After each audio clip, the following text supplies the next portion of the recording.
અંકલેશ્વરમાં સવારથી વરસી રહેલા અતિ ભારે વરસાદના પગલે નગરપાલિકા તંત્ર સતર્ક બન્યું છે। ભરૂચી નાકા પાસે ફાયર સ્ટેશન પર પાલિકાની વિવિધ ટીમોને તૈનાત કરવામાં આવી છે। નગરપાલિકાના પ્રમુખ જિજ્ઞેશ અંદાડિયા, ચીફ ઓફિસર કેશવ કોલાડિયા સહિત પાલિકાની વિવિધ સમિતિના ચેરમેનો અને સભ્યો ઉપસ્થિત રહ્યા હતા। પાલિકા દ્વારા રોડની બાજુમાં આવેલા ઝાડોની જોખમી ડાળીઓ વરસાદ અને પવન વચ્ચે તૂટી ન પડે તે માટે વાહન ચાલકો અને રાહદારીઓની સલામતીના ભાગરૂપે ફાયરના કર્મચારીઓ દ્વારા યુદ્ધના ધોરણે ડાળીઓ કાપવાની કામગીરી હાથ ધરી હતી।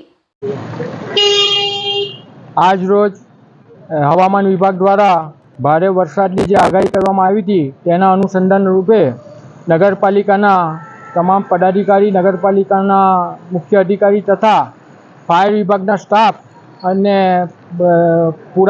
નગરપાલિકાનો પૂરો સ્ટાફ સજ્જ હાજર છે। અને ફાયર વિભાગ દ્વારા પણ આજે વાવાઝોડાની પણ આગાહી હતી તેના અનુસંધાને આજે જે અમુક ઝાડો જે વધી ગયા હતા તેનું પણ કાપણીનું કામ ચાલુ કરાવ્યું છે।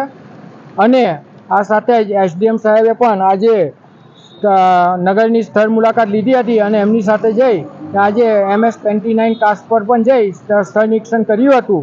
અને આ પ્રકારે આજનો એટલું જ કહેવા માગું છું પબ્લિકને પણ કે ભાઈ નગરપાલિકાનો સ્ટાફ સંપૂર્ણપણે સજ્જ રીતે તૈયાર છે ને કોઈ પણ પરિસ્થિતિ આવશે તો સ્ટેન્ડ બાય ઊભું છે।